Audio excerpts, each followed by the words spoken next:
Human culture loves to mark people out as having mental health problems.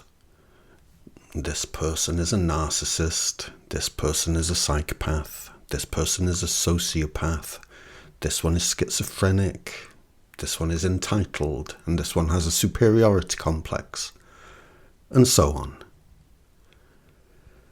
It is one of those great ironies for a culture that does so love to diagnose every other person with mental health issues, that the one biggest and most all-consuming mental health problem in this world is the one mental health problem that it never refers to, never draws attention to, because that mental health problem, which truly is the single biggest and most all-consuming mental health problem in the world, is human culture. I made the bold claim in my last video that I am the most mentally stable person in this world. I make this claim not because I see myself as being perfectly and inhumanly free from mental health issues, but because I recognize human culture as the biggest mental health problem in the world, and I recognize myself as someone who is currently doing what he can to heal from this. I do not at all see myself as being free of mental health problems. I just see myself as being more mentally stable than the rest of us, especially those who do not think they have any mental health problems at all, because I recognize human culture as the most terrible mental health problem in this world. And I am effectively alone in this right now, even though it is a truth that would be a healing thing for us all to recognize and acknowledge. Human culture is the biggest and most damaging mental health problem in this world. And while you do not recognize and accept this, you cannot be in recovery from it. And virtually nobody recognizes human culture for the mental health problem that it is. You have a mental health problem. You have a mental health problem, and it is called human culture. And it is the most damaging mental health problem in the world. If you hear me say this and find that you disagree, then you are somebody who does not see themselves as having a mental health problem called human culture. And you're not seeing yourself as having a mental health problem called human culture only means you have it especially bad. To recognize this is not to be instantly cured of it, in the same way that receiving a diagnosis of any disease, mental or physical, does not mean you are instantly cured. It just means you can now start doing something about it.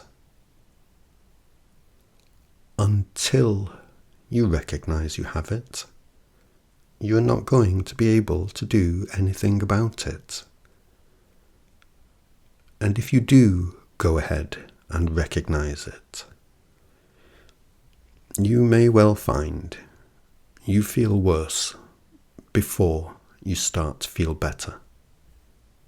I'm sure it will be different for everyone. I'll share with you my own appraisal of my own recovery process. But as I say, it's not going to be the same for everybody.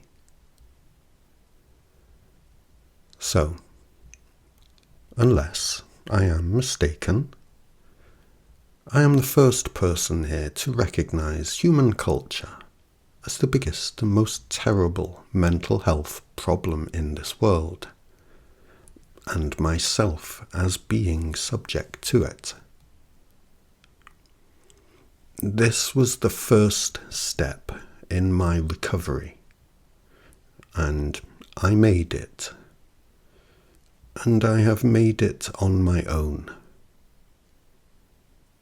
There are no support services for this condition, and no experts in the field that one can go to for advice.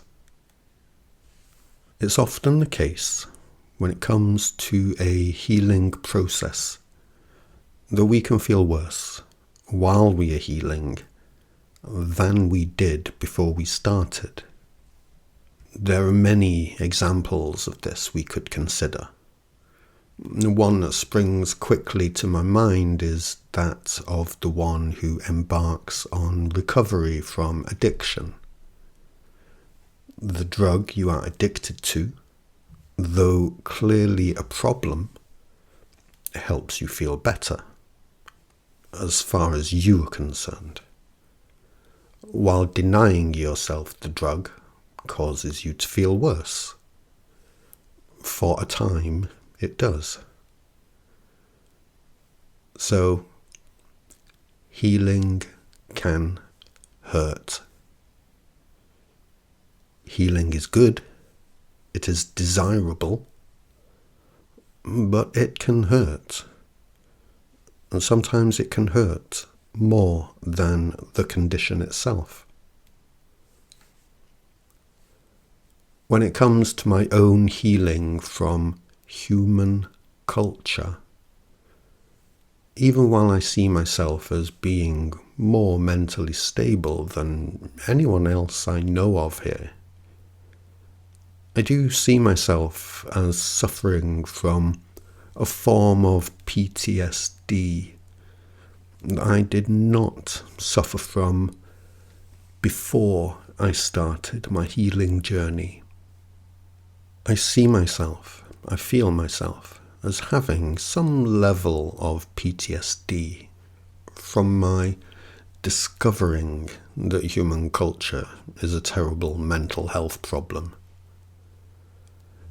This PTSD is a PTSD of betrayal, a PTSD of finding oneself to have been betrayed that obviously one does not suffer from while the betrayal is happening, but before you know about it. As I say, the healing can feel more painful than the condition itself. The betrayal PTSD I'm still processing is kind of unique to me, while the betrayal itself is not at all. We are all subject to this betrayal, yourself included. But I discovered and understand the sheer extent of it, while hardly anybody else does. It's my discovery of it and seeing it clearly enough that has traumatized me. And it is me coming to understand the nature of it that is healing me.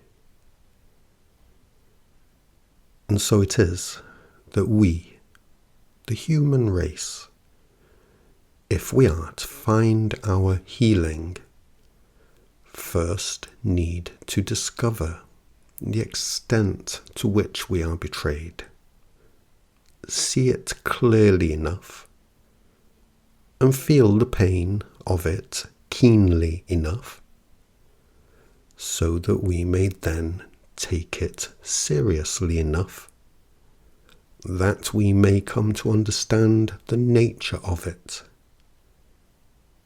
Because how shall you understand the nature of something you don't even know is real?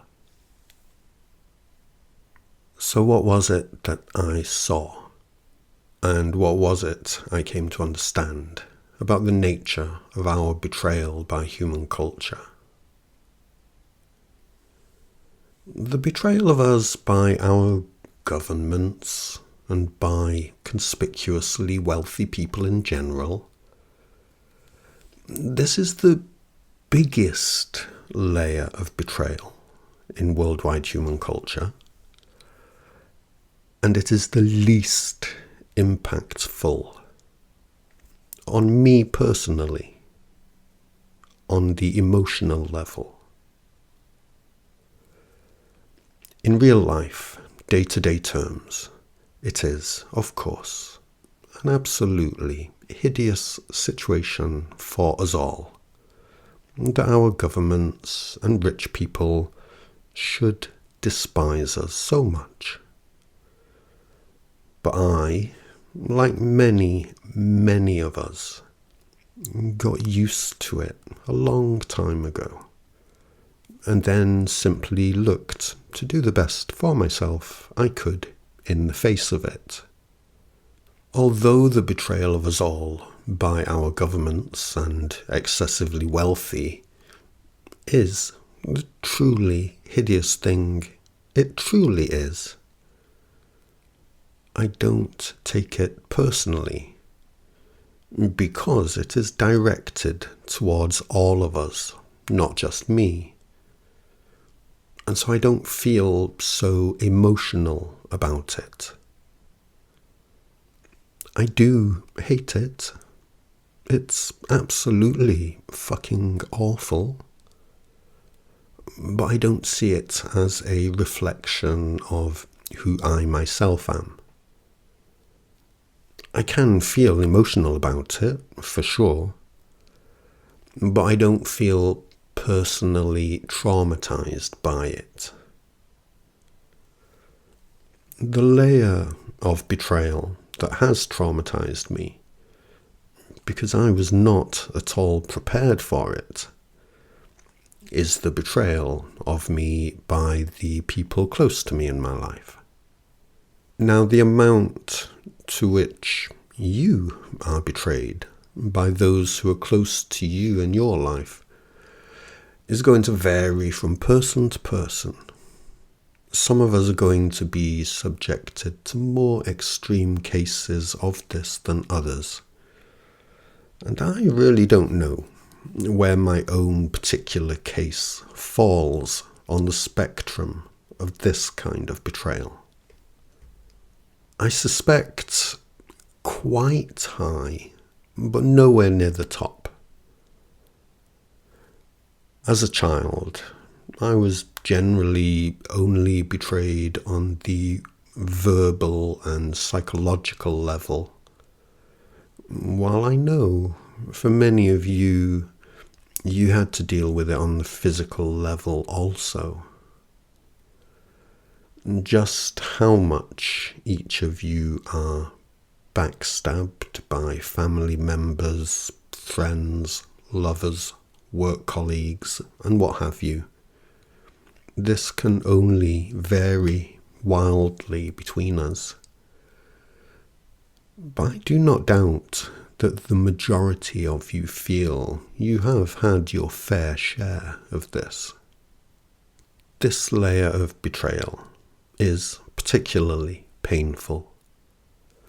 The closer you feel to a person, the more acutely you feel the pain of the betrayal, if and when you discover it. My own case on this level was really quite hard for me, for the simple reason that I went for years and years, decades, without suspecting I was being betrayed by friends and loved ones at all. And then discovered a whole bunch of it in one short and decisive sequence of events. So it's not that I think I suffered more betrayal on this level than most of the rest of us are the recipients of. It's just that I was so oblivious to it for so long, and then experienced the discovery, the revelation, pretty much all in one go. And this was traumatic for me. Who is it, do you think, that we should feel most compassion for? Those of us who are so familiar with being betrayed that they expect little else anymore? Or those of us who are being betrayed by loved ones day in and day out, but really have no idea about it? I don't think there's an answer to that. I just have compassion for us all. It keeps things nice and simple, and I really can't help it anyway. So, I experienced a rude awakening that pretty much shook me to my core. It traumatized me. But it caused me to start to question many things, caused me to look back carefully over my life and begin to see my life, my world, and myself in a new light. And this was where I discovered that I had been my own biggest betrayer all along. There is so much more betrayal in this life than we realize. Even those of us who think we see it all while others don't. We are raised by liars, who were raised by liars, who were raised by liars, to the point where lying and betrayal is literally not even perceived as lying and betrayal by us, even as it is being carried out. If you do not think any of this talk of betrayal here is relevant to you, it is because all of the lying and betrayal in your life, you do not see it as such. It is invisible to you because it is literally just seen as business as usual by you. And if lying and betrayal is business as usual in life, to the point where it can barely register on our awareness, then really, why should we even care? Life in this human culture is a dunghill of shit that could be so much better. Shrug.